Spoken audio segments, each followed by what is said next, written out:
I am an alumni of Delhi University. I was in Khalsa College. I graduated a couple of years ago, but this is the earliest I've ever made it to North Campus.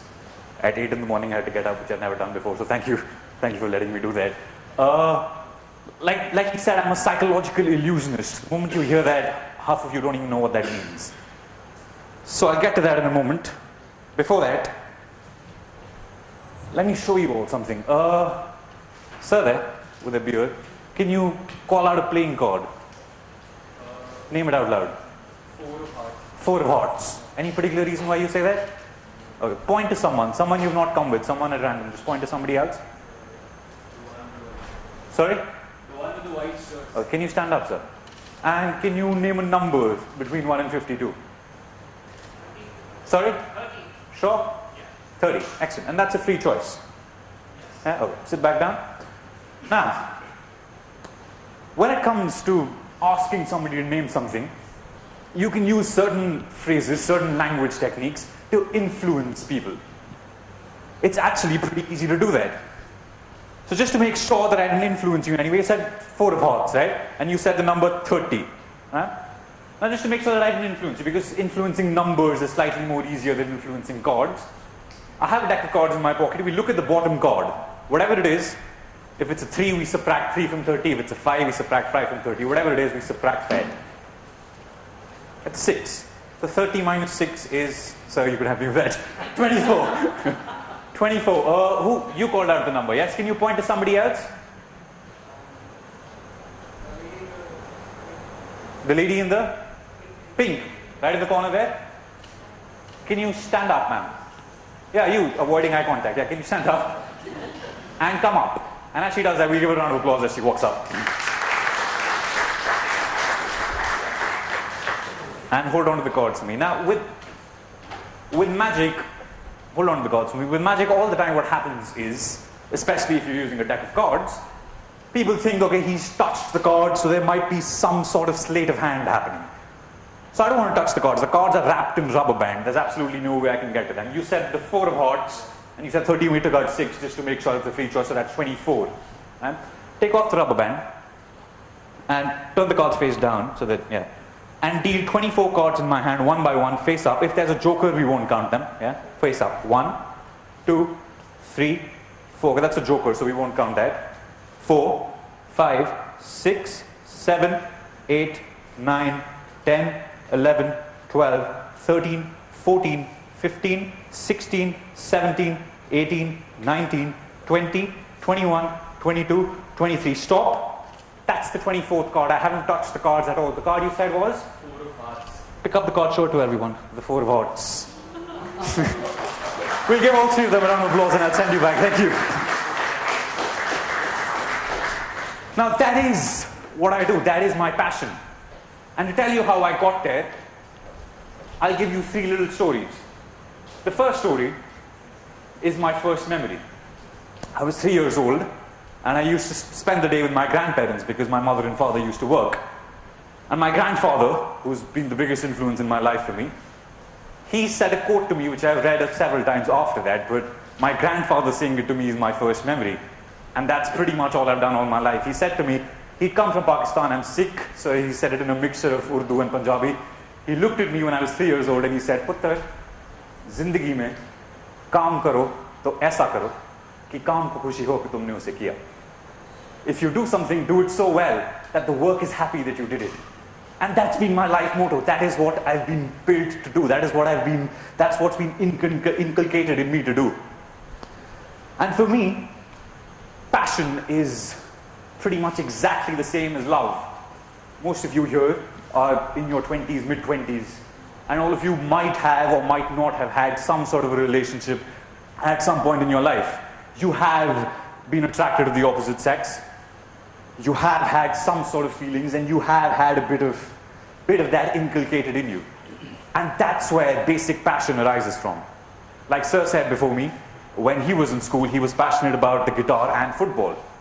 That has been true for me as well. I love music. I play about 7 instruments to date, but not enough to do it for a living. I used to play football. I'm from the Mothers International School, and I used to play football for my school team till the 8th grade. And in a match against Amity International, the goalkeeper tackled me and I fell on a brick on my back and I had a slip disc when I was in 8th grade. And the doctor said, because you have a slip disc, there will be recurring back pains throughout your life, so I'd recommend never playing football again. Football for me was the love of my life back then. And I loved it more than anything else. And to be told that you can't play football ever again was heartbreaking for me. But I had to live with that. I had to live with that. I had to stay there. I had to believe that I can't do that anymore. I was 11 years old, 11 or 12, when I broke my back. And I was 11 years old when I went to this summer camp in this place called Tirthan, which is on the foothills of Kulu Manali. And I met a magician there, this guy called Ishabuddin Khan, who showed me a couple of tricks. And I was hooked. I loved it the moment I saw it. And I was experimenting with a lot of things, like I said, music, sports. And magic just happened to be one of those things, exactly like love. When you're 11 years old, 12 years old, that's about the time when you start entering puberty, start entering the time when you're attracted to the opposite sex. You're sitting in school, playing truth and dare with your friends, and the first question you get asked, who do you have a crush on? That happened to all of us. For me, it's sort of like that, hitting on a lot of different people, till you eventually find that one person you really like. When you're in 7th grade, the first crush that you have, you're like, holy shit, I love this woman. Holy shit, I love this guy. And that happens to all of us. Finding your passion, finding what you love is exactly like that. I was lucky I found it when I was 11 years old. But you can continue doing that. Keep trying out different things. Keep trying out music, sports, acting, anything that you want. You will come across one thing that you well and truly love. It'll become the last thing you think about before you go to bed. It'll become the first thing you think about the moment you wake up. It is exactly like that. It is exactly like being in love with someone. Magic for me has been that. It has been an experience that is absolutely beautiful. And it's all I've done since I was 11 years old. I'm 24 years old now, so it's been 13 years that I've been doing magic. I've spent more of my life doing magic than not doing it. So it's sort of been with me, and I'm pretty sure it will be with me for the rest of my life. When you're in 7th grade, and you have that first crush or that second crush which you think you're in love, that obviously never really works out. Very rarely does it happen that if you fall in love with someone in the 7th or 8th grade, you rarely end up spending your life with them. That rarely ever happens. You have to be really, really lucky for that to happen. So once you found, let's say you did find somebody you love in the 7th or 8th grade, or if you find them right now as well, you have to keep them in your life. You have to have them in your life. You have to have them there. You can't think of a life where you don't speak to that person you love every single day. Your passion is exactly like that. You can't have a day where you don't do something about your passion. If you're passionate about mathematics, you do something, you solve an equation. If you're passionate about music, you compose a tune. If you're passionate about acting, you stand in front of a mirror and act. Whatever you're passionate about, you do it every single day. That's the only way you can keep that thing in your life. Otherwise, it just becomes a series of experiments. A series of things that you're doing one after the other and never really sticking to anything. And that does happen to all of us. For me, magic happened, and I performed every single day for every person I met. I couldn't have a conversation without asking somebody to pick a card. It became that weird. I became that socially awkward. I go out to a party, they say, hi, I'm XYZ. I say, hi, I'm Karan, pick a card. That's all that happened to me. So much so that I started ignoring other things, which will happen to you if you fall in love. You fall in love with someone, there might be periods where you ignore your family or your friends. And that's okay. That is perfectly okay. That will happen if you love a particular thing that you're doing. I love magic, and that's all I did. And in that, I started ignoring other things, including academics. In my 10th grade, I was obsessed with magic. It's all I did. It's all I could think of. I was very nervous performing for people. So back then, I went in this cocoon where I never really performed for anyone except for the mirror. So I just had that. But still, I was engrossed by it. So badly that in my 10th pre-boards, I got 27.3%. 3 days before the pre-board results came out, I was the first person in 10th grade to perform at a farewell. Usually the 11th grade gives the farewell to the 12th grade. I was from the 10th grade and I performed at the farewell because everyone wanted to see me perform.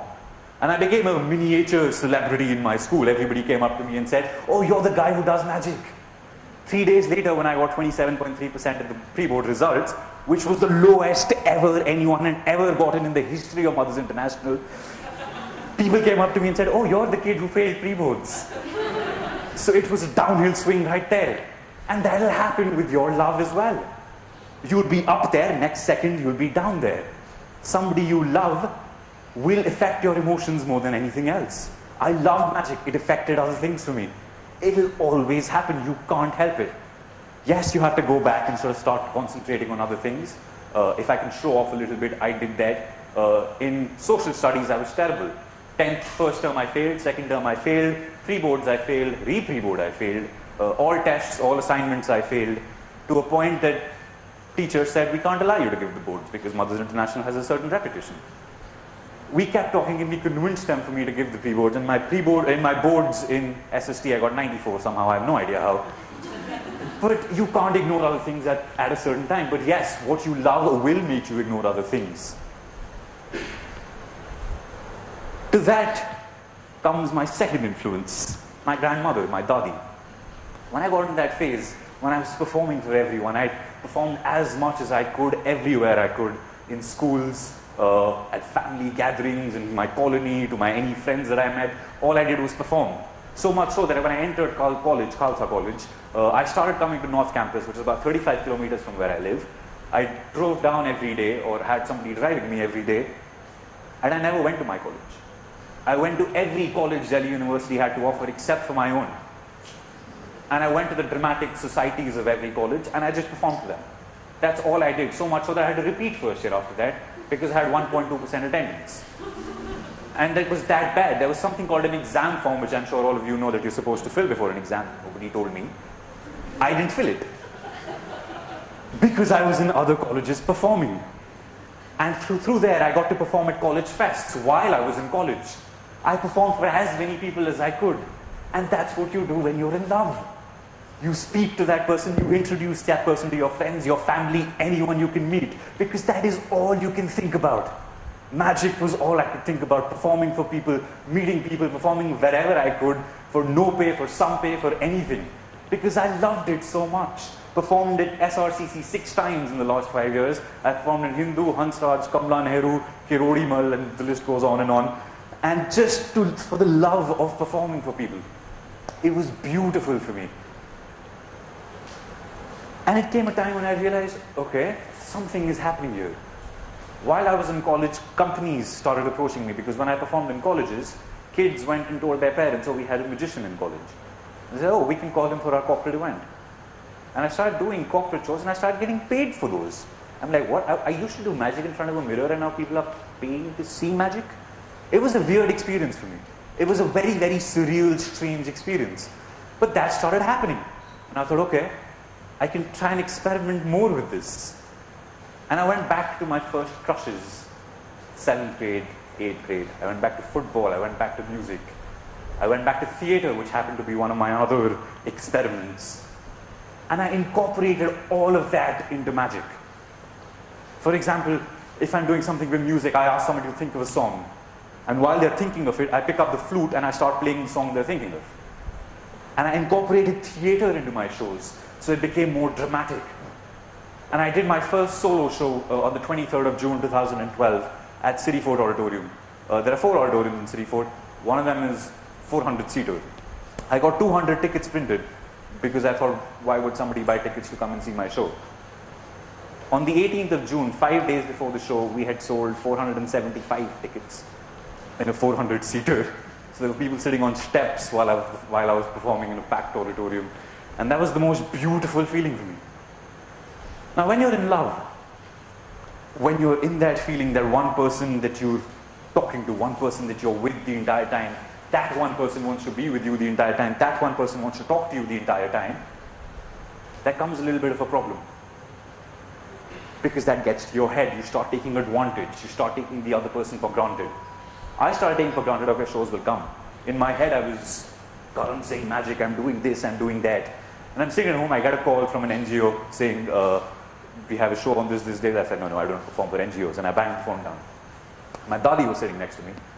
And she said, बच्चे, जिंदगी में काम को कभी ना नहीं करते.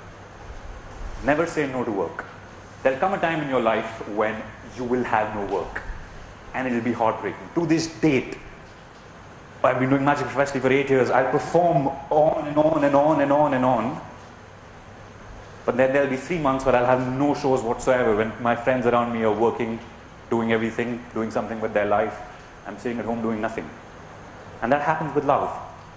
There'll be a lot of rejection, there'll be a lot of heartbreak. With love, there inevitably comes heartbreak. The person you love, even if you spend the rest of your life with them, will break your heart more than anyone else in your life. Because the tiniest of things they do, will affect you. And that's the same thing with your passion. If you play music, let's say the guitar, your string will break on stage. You'll miss a chord on stage. If you act, you'll forget a line on stage. If you're in a band, you're the one who messes up the whole thing. It'll happen. With magic, I've gone wrong on stage so many times. But you begin to realize that life is a puzzle, life is a mystery. And that's true for your passion as well.